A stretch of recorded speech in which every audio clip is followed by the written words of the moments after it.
ఏదైతే కేసీఆర్ ప్రభుత్వం నాడు గొర్రెలు పంపినంటూ ప్రతిష్టాత్మకంగా తీసుకొచ్చినటువంటి ఒక పథకం ఏదైతే ఉందో ఆ పథకంలో సుమారుగా 1000 కోట్ల అవినీతి జరిగినట్లుగా సాక్షాత్తు ఆధారాలు లభించినట్లుగా తెలుస్తోంది. సో ఈ కేసులో ఇప్పటికే మాజీ మంత్రి తలసాని మాజీ ఓఎస్డీ ఇంట్లో ఇప్పటికే అధికారులు తనిఖీలు చేయడం జరిగింది. ఒక కీలకమైనటువంటి ఆధారాలు కూడా లభ్యమైనట్లుగా తెలుస్తోంది.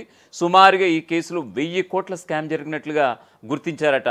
సో ఈ క్రమంలో ఆల్రెడీ ఓఎస్డీ పైన కేసు చేపట్టినటువంటి ఒకవైపు ఈడీ కాదు, ఏసీబీ కాదు, వాట్ ఎవర్ ఇవన్నీ దర్యాప్తు సంస్థలు కూడా దర్యాప్తు చేపట్టినటువంటి ఈ క్రమాన ఖచ్చితంగా మరోవైపు 2-3 రోజుల్లో ఈడీ కూడా కేసు ఫైల్ చేయబోతోంది. ఈడీ కూడా నోటీసులు ఇవ్వబోతోంది మాజీ మంత్రి తలసానికి.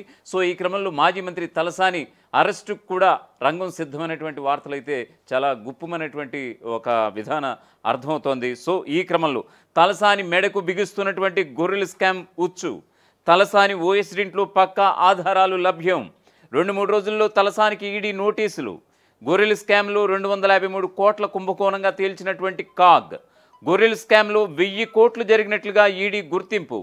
200 ఖాతాల్లో మళ్లించినటువంటి నిధులపై ఈడీ వేట. ఒక్కో ఖాతాలో సగటున 5 కోట్ల వరకు డిపాజిట్. స్కామ్లో ఉన్నటువంటి ఉన్నతాధికారుల పాత్రపైన ఆరా. తలసాని మాజీ ఓఎస్డీ అరెస్టుకు ఈడీ కసరత్తు. ఎస్, బీఆర్ఎస్ ప్రభుత్వంలో ప్రతిష్టాత్మకంగా చేపట్టినటువంటి గొర్రెల పంపిణీ పథకంలో జరిగినటువంటి భారీ కుంభకోణం ఒక కొత్త మలుపు తిరగబోతోంది. ఇప్పటి వరకు ఈ కుంభకోణంలో ఆ శాఖ అధికారులు కావచ్చు, ఉద్యోగుల వరకే పరిమితమైనటువంటి దర్యాప్తు ఇక నుంచి అప్పట్లో ఆ శాఖ మంత్రిగా పనిచేసినటువంటి తలసాని శ్రీనివాస్ యాదవ్పై దృష్టి సారించబోతున్నట్లుగా విశ్వసనీయ వర్గాల నుంచి అందుతున్నటువంటి సమాచారం. త్వరలో ఆయనకు ఈడీ నోటీసులు సైతం జారీ చేయబోతున్నట్లుగా తెలుస్తోంది. మొదట ఈ కుంభకోణం 253 కోట్లుగా కాగ్ నిర్ధారించింది. దీనిపై తీగలాగితే అది 1000 కోట్లకు పైగానే ఉన్నట్లుగా తేలిందంటూ కూడా ఈడీ అధికారికంగా ప్రకటించింది. దీంతో ఈ భారీ కుంభకోణం వెనుక బడాబాబు పాత్రపై నిగ్గు తేల్చేందుకు ఇటు ఈడీ అధికారులు రంగం సిద్ధం చేస్తున్నట్లుగా తెలుస్తోంది. ఇందులో భాగంగా మాజీ మంత్రి తలసాని శ్రీనివాస్ పాత్రపై కూడా ఈడీ ఆరా తీస్తున్నట్లుగా తెలిసింది. అప్పట్లో మంత్రి వద్ద ఓఎస్డీగా పనిచేసినటువంటి కళ్యాణ్ నివాసంలో ఇటీవల ఈడీ నిర్వహించినటువంటి తనిఖీల్లో కీలకమైనటువంటి ఆధారాలు లభించాయి. సంబంధిత శాఖ మంత్రికి తెలియకుండా ఓఎస్డీ 1000 కోట్ల కుంభకోణానికి పాల్పడతారా అని ఈడీ అనుమానానికి వచ్చినటువంటి తనిఖీల్లో లభించినటువంటి సాక్ష్యాధారాలు మరింత బలం చేకూర్చినట్లుగా తెలుస్తోంది. దీంతో ఈడీ అధికారులు త్వరలో తలసాని శ్రీనివాస్ యాదవ్కు నోటీసులు జారీ చేసి విచారణకు పిలవబోతున్నట్లుగా తెలుస్తోంది. గొర్రెల పంపిణీ పథకంలో 1000 కోట్లకు పైగా నిధులు గోల్మాల్ వ్యవహారంలో బయటపడినటువంటి 200 మ్యూల్ బ్యాంక్ ఖాతాలు లెక్కలు తేల్చే పనులు ఈడీ నిమగ్నమైందట.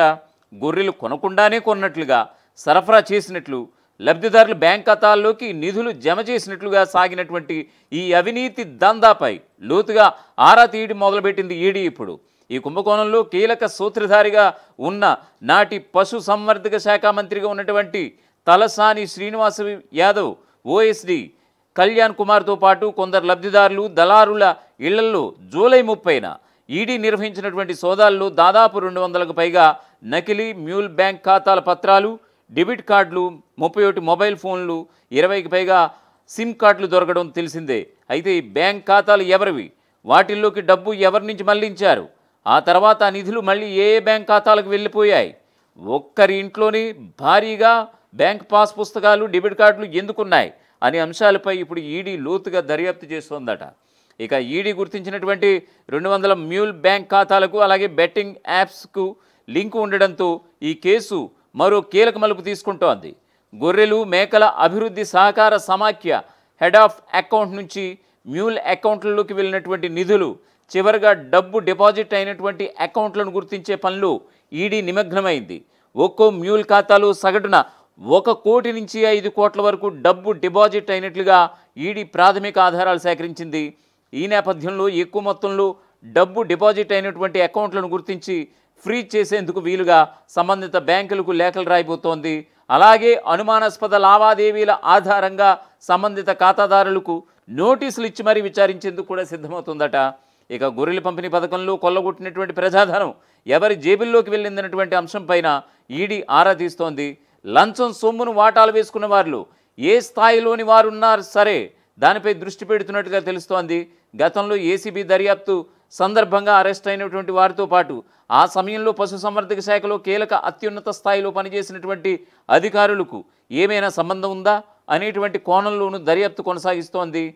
నాటి మంత్రి పేషీల్లోని అధికారులతో పాటు కీలక వ్యక్తుల పూర్తి సహకారంతోనే ఇంత భారీ అవినీతి జరిగి ఉండొచ్చని కూడా అనుమానాల దిశగా ఈడీ ఆధారాల సేకరణపై దృష్టి పెట్టినట్లుగా తెలుస్తోంది. కాగా ఇప్పటివరకు లభించినటువంటి కీలక పత్రాలు, గతంలో ఏసీబీ దర్యాప్తు సందర్భంగా లభించినటువంటి సాక్ష్యాలను ఆధారంగా చేసుకుని కళ్యాణ్ కుమార్తో పాటు నగదు బదిలీలలో కీలకంగా వ్యవహరించినటువంటి మరో ఇద్దరిని అరెస్టు చేసే అవకాశాలు చాలా స్పష్టంగా కనిపిస్తున్నాయని కూడా అధికారిక వర్గాల నుంచి మనకు అందుతున్నటువంటి సమాచారం. అసలైన తొలి వెలుగు. ఫాలో వాట్సాప్ @తొలి వెలుగు official.